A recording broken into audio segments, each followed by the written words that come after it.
പിടിച്ച് മൂപ്പര് പോകും. വേറെ കാര്യമായിട്ടൊന്നും ഉണ്ടായിട്ടില്ല. UDF എന്നുള്ള ചർച്ചകളൊക്കെ നടക്കുന്നുണ്ട്. അദ്ദേഹം മാത്രം താല്പര്യം പ്രകടിപ്പിക്കുകയും ചെയ്തു. ആ ഘട്ടത്തിലാണ് ഇപ്പോൾ UDF പ്രബല കക്ഷിയായിട്ടുള്ള ലീഗിൻ്റെ സംസ്ഥാന അധ്യക്ഷൻ്റെ വീട്ടിലേക്ക് എത്തുന്നത്.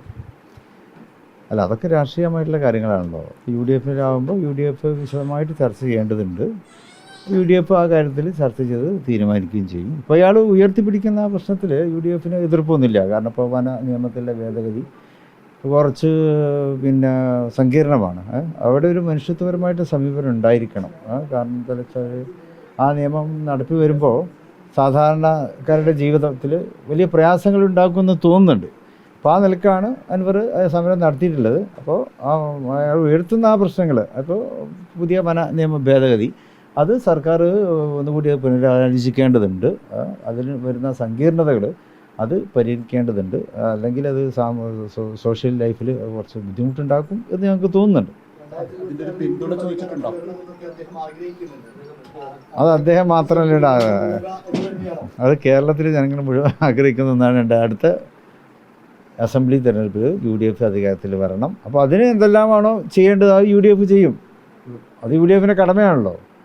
UDF ഇനിയും 10 വർഷമായപ്പോൾ അധികാരത്തിൽ വിട്ടു നിൽക്കുകയാണ്. ഇനിയും UDFിന് അധികാരത്തിൽ വിട്ടു നിൽക്കാൻ സാധിക്കുകയില്ല.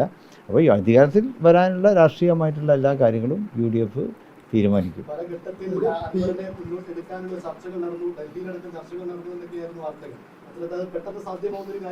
അൻവർ എന്നുള്ള വിഷയം മാത്രമല്ലല്ലോ, UDFിനെ ശക്തിപ്പെടുത്തുന്നതിൽ ഒരുപാട് ഘടകങ്ങളുണ്ട്. അതെല്ലാം UDF ചർച്ച ചെയ്ത് തീരുമാനിക്കും.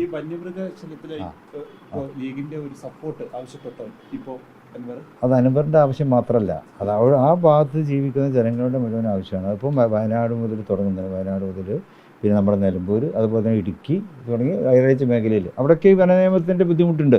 അപ്പോൾ അവരൊക്കെ ബാധിക്കുന്ന ഈ പ്രശ്നത്തിൽ ഗവൺമെൻറ് കുറച്ചുകൂടി അവധാനത്തോടെ കാര്യങ്ങൾ പരിഗണിക്കണം എന്നാണ് പറയുന്നത്.